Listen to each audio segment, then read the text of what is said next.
The date is March 24th, 2019. The day prior, my dad, brother, and I had trekked across the state of Kentucky and saw many trains along our way. By late evening of that day, we had made it to a hotel in Marion, Arkansas, and spent the night there. After spending the night there, we then decided to make a short visit to the city of Memphis, Tennessee. We first drove to Sun Studios on the corner of Union and Marshall Avenue.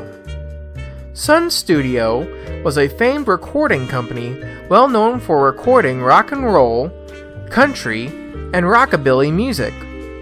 Rockabilly was an early form of rock and roll. The studio was also well known for having some of music's greatest talent work for them, such as Elvis Presley, Johnny Cash, Carl Perkins, and many more.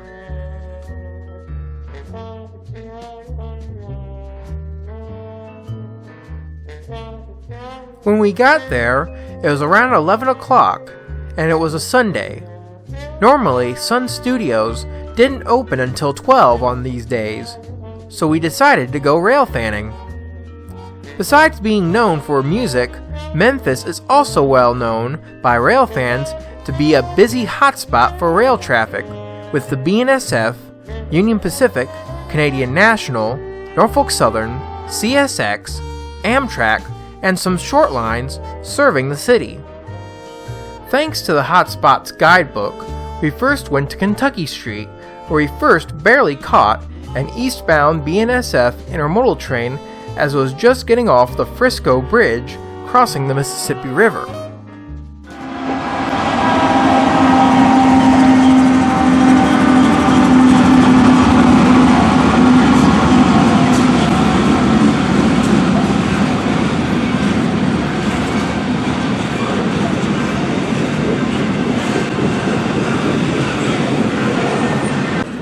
This place is known as CN Junction. This junction is just southwest of downtown Memphis and sees traffic from all the Class 1s. Going east-west across CN Junction is BNSF's Thayer South Sub and Union Pacific's Memphis subdivisions, which both come off the Frisco and Harahan bridges crossing the Mississippi River. This BNSF train will go to Memphis Terminal Yard on the southeast side of the city. It'll either go directly to the container terminal or just get a crew change and go on to Birmingham, Alabama. BNSF and Union Pacific provide the most traffic through this junction, with intermodal and general freight trains coming through here. BNSF also provides unit coal trains to Norfolk Southern, and as we were sitting here, we could see one of those unit coal trains as it was waiting to get onto the Thayer South Sub. Once the BNSF intermodal train got through here, we then parked at the end of East Virginia Avenue to get closer to the junction. Although Canadian National's Chicago-New Orleans main line, known as the Memphis Sub, crosses here north-south, it only sees transfer runs and locals as much of CN's rail traffic goes around the city using the Fulton subdivision. Despite this, we did get some Canadian National action here as well, as we watched Canadian National 9561 as it pulled out of the sugar service plant just northwest of the junction.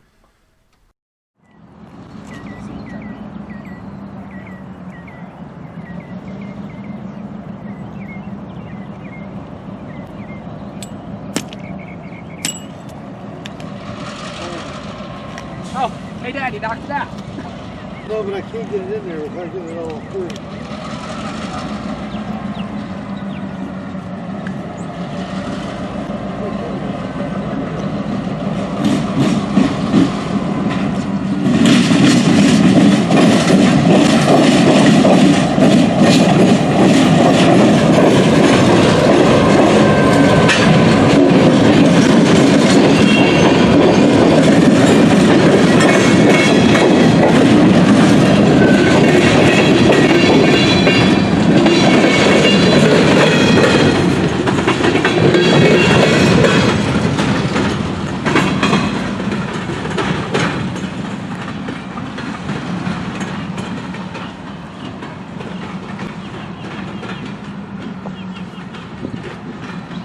Once CN 9561 and its train was across the diamond, they then came back across and stopped at the Memphis Tennessee Central Amtrak station just north of the diamond.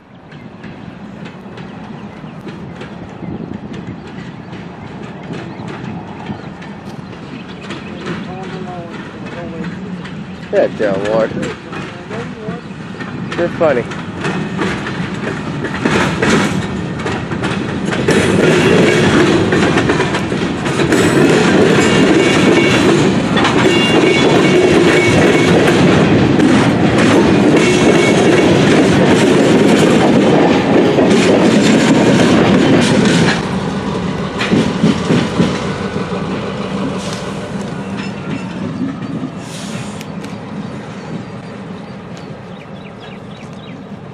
Once at the station, we watched as Canadian National 9561 ran around its train so it could continue north on CN's Memphis sub to serve other industries along it.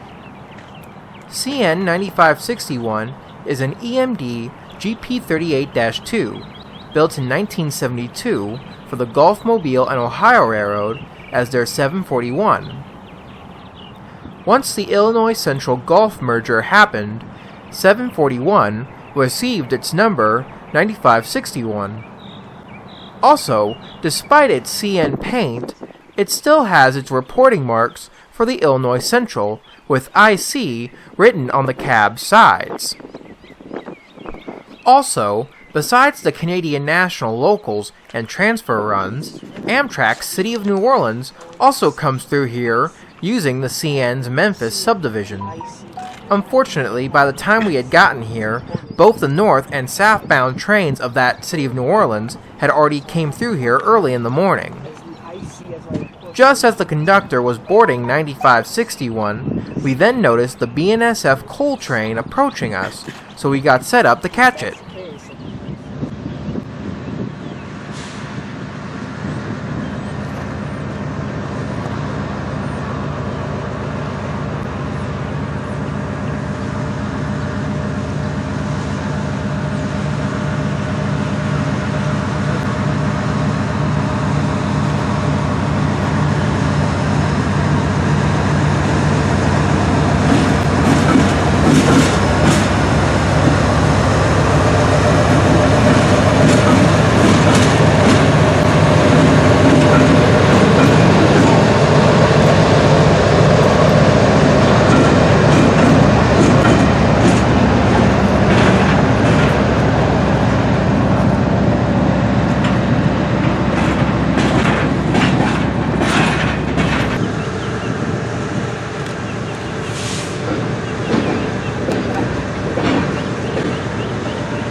This BNSF coal train is getting off Norfolk Southern's Memphis District West End line and more than likely will end up going to the Powder River Basin in Wyoming. Both Norfolk Southern's Memphis District West End line and CSX's Memphis Terminal subdivisions end right here at the junction and merge with either BNSF, Union Pacific, or Canadian National. Most traffic from CSX or NS is just transfer runs between the other Class 1s.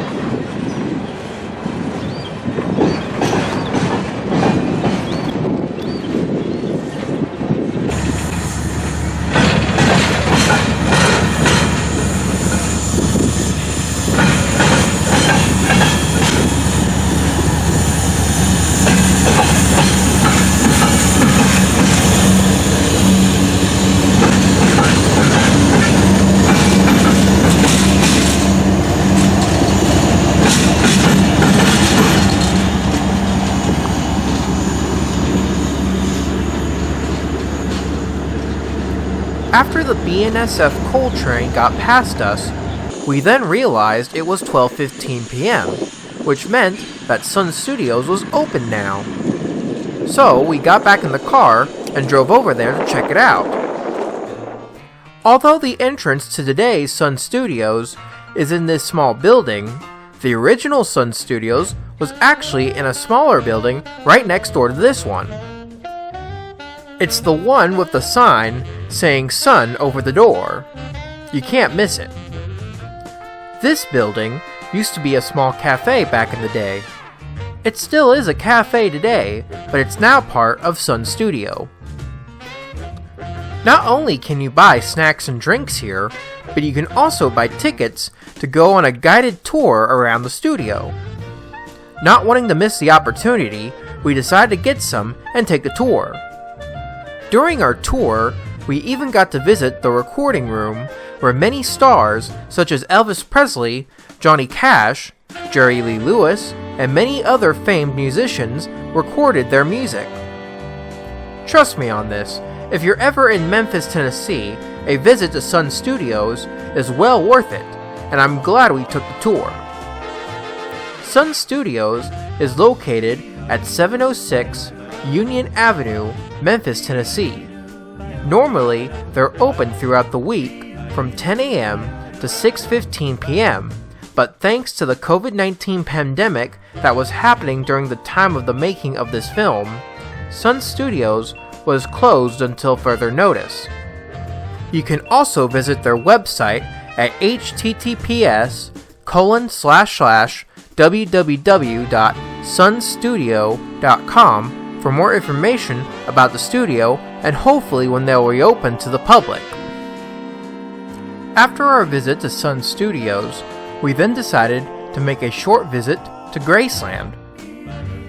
Graceland was the former home of Elvis Presley, the king of rock and roll.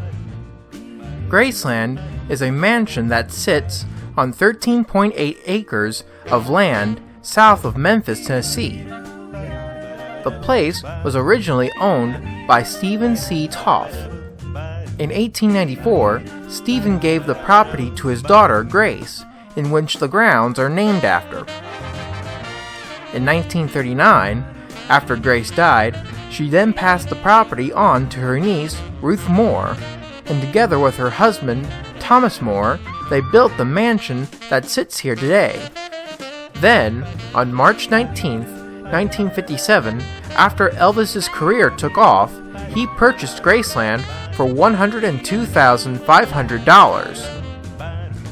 As of today, Graceland is owned by Elvis's daughter, Lisa Marie Presley, and you can take guided tours of Graceland. Unfortunately, we didn't have enough time to take the tour to see it ourselves, so this is as much as we got to see of Graceland. If you wish to go and visit Graceland, their main entrance is located at 3717 Elvis Presley Boulevard, Memphis, Tennessee. At the time of the making of this video, Graceland had just reopened and has now implemented new protocols to help stop the spread of COVID-19. To see what they're doing to keep their customers safe and to see what their ticket sales are, you can go to their website at https://www.graceland.com for information about ticket sales and their protocols. After our short visit to Graceland, we then visited famed Beale Street in downtown Memphis. From 4th to 2nd Street, Beale Street is home to many shops and restaurants, and you can walk the streets here as it's normally closed to road traffic. We decided to have lunch here and listen to some great blues music, as Beale Street is well known for being the home of the blues. Of course, any rail fanning visit to Memphis would not be complete without seeing one of Memphis's famed trolleys. Here we watch as MATA 455 makes its stop at the Beale Main Station in downtown Memphis.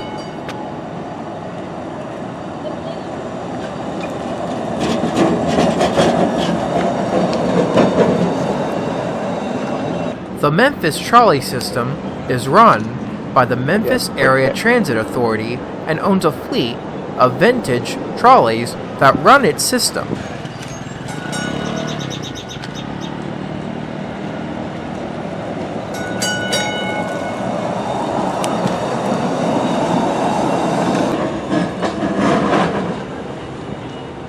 After seeing 455 pull out, we then left Memphis, bound for Texas.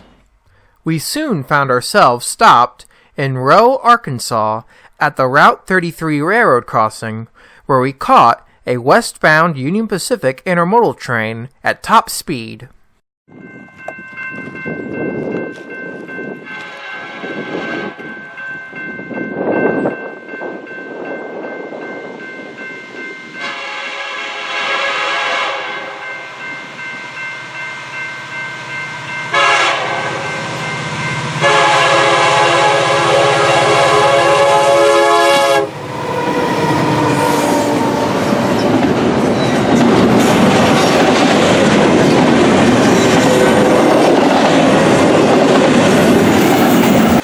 Both Union Pacific 4753 and 4360 are EMD SD70Ms, 4753 being built in 2002 and 4360 being built in 2001. We are on the Union Pacific Railroad's Jonesboro subdivision, the former St. Louis Southwestern Railroad's main line to St. Louis, aka the Cotton Belt route.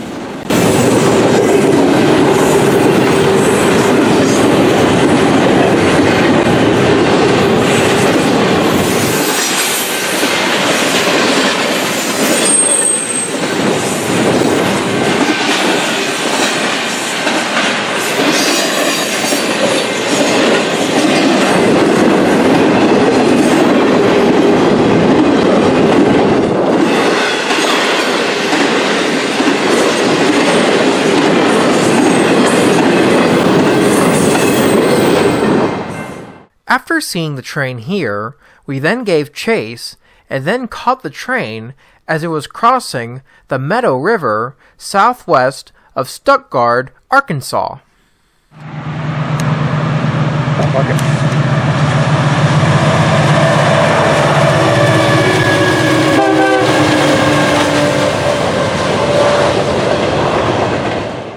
During our chase of this train, we ended up with a pretty big bug kill count on the front of our car, as you can see.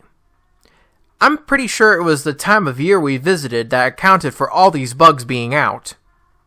After seeing the train here, we then caught the train one more time in the small town of Wabusca, Arkansas at the Pow Pow Street Railroad crossing.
After seeing the train there, we then arrived in the city of Pine Bluff, Arkansas. We are at the Michigan Street Railroad crossing. I was hoping to see that UP Intermodal train pass by here, but we never did. The reason why was because it was stopped in Union Pacific's Pine Bluff yard on the northeast side of town to change crews. Here, the Jonesboro subdivision meets up with the Pine Bluff subdivision, which we are on now. Just west of the railroad crossing is the famed Arkansas Railroad Museum. The Arkansas Railroad Museum is housed in the old Cotton Belt Route Railroad shops located in town. The museum is best well known for being the home of former St. Louis Southwestern number 819, a famed 484 Northern that was operated by the museum here for mainline excursion service back in the late 80s and early 90s. As of today, the engine is partially disassembled inside the shops and awaits for the day for when it will be fired up once again for excursion service by the museum. Unfortunately, at the time of when we got to Pine Bluff, the museum had already been closed for the day, so we couldn't go in and visit. If you wish to visit the Arkansas Railroad Museum, they are located at 1700 Port Road, Pine Bluff, Arkansas. Normally, they are open Wednesday through Saturday from 10 a.m. to 2 p.m., but due to the COVID-19 pandemic that was happening at the time, the museum is closed right now until further notice. You can also visit their website at https://arkansasrailroadmuseum.org for more information about the museum and its equipment. As we were looking at the entrance to the museum, I then saw the last train of the day as it was passing the museum. It was a westbound Union Pacific mixed freight train as it was leaving Pine Bluff, Arkansas.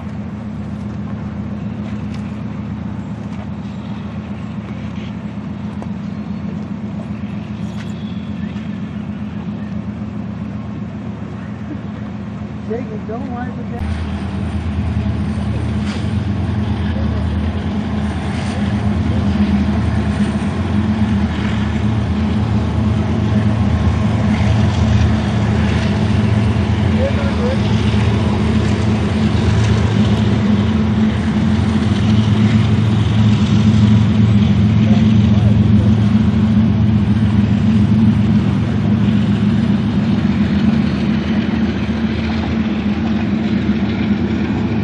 We tried to give chase to this train, but it was to no avail. After we lost the train, we then drove on to Texarkana, Arkansas to sleep the night. The next day would bring some exciting rail fanning in the Lone Star State, but we'll save that for another video. Well guys, I hope you enjoyed this short video visit to Memphis and parts of Arkansas. I hope you guys enjoyed the video and I hope you have a good day. See you later.